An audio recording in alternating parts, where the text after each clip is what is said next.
मध्य प्रदेश सरकार ने हर घर हर व्यक्ति की जेब भरने का ऐतिहासिक काम किया है।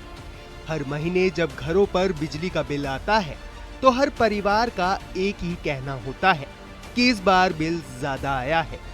ऐसे में मोहन यादव सरकार उन परिवारों के चेहरों पर खुशियां लेकर आई है।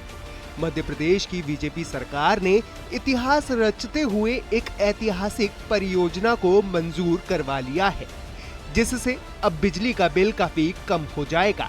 यानी कि अगर हम यूनिट के हिसाब से बात करें तो 2.70 रुपए प्रति यूनिट के हिसाब से बिल बनकर आएगा।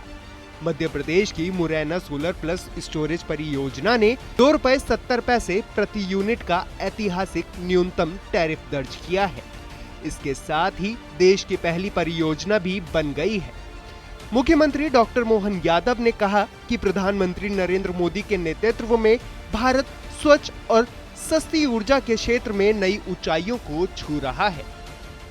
न केवल हमको रेट के मामले में उल्लेखनीय उपलब्धि मिली है, बल्कि पूरे देश का ये सबसे कम बिजली दर पर बिजली उपलब्ध कराने वाला प्रोजेक्ट खड़ा हुआ है।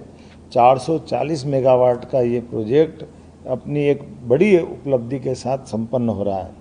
ये देश की प्रथम सोलर प्लस स्टोरेज परियोजना, जिसकी 95% पीक आवर्स की आपूर्ति वार्षिक उपलब्धता के आधार पर है। मैं मान के चलता हूँ कि ये जिस प्रकार से इसकी रचना बनी है, बिजली कंपनियों के लिए खासकर नवकरणीय ऊर्जा के क्षेत्र में हमने पंप स्टोरेज और सोलर दोनों का मिला जुला रूप बैटरी से जोड़ करके जो खड़ा किया है, ये कई प्रकार से उल्लेखनीय है।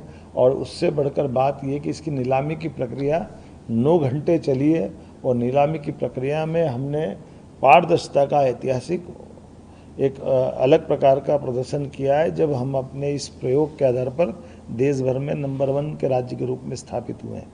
आइए हम सब ऐसे प्रयोगों के माध्यम से जन कल्याण के कामों को यशस्वी प्रधानमंत्री के नेतृत्व में राज्य को भी कदम से कदम मिलाकर केंद्र के साथ डबल इंजन की सरकार में हम चल रहे हैं। मेरी अपनी ओर से बधाई। अब तक देश में केवल 50% पीक आवर्स उपलब्धता और 85% वार्षिक उपलब्धता मिलती थी, जबकि मुरैना परियोजना 95 वार्षिक उपलब्धता के साथ नए मानक स्थापित करेगी। इससे सुबह और शाम के पीक आवर्स में 440 मेगावाट आपूर्ति सुनिश्चित होगी। यानी कि आने वाले दिनों में प्रदेशवासियों की जेब में और पैसे बचने वाले हैं।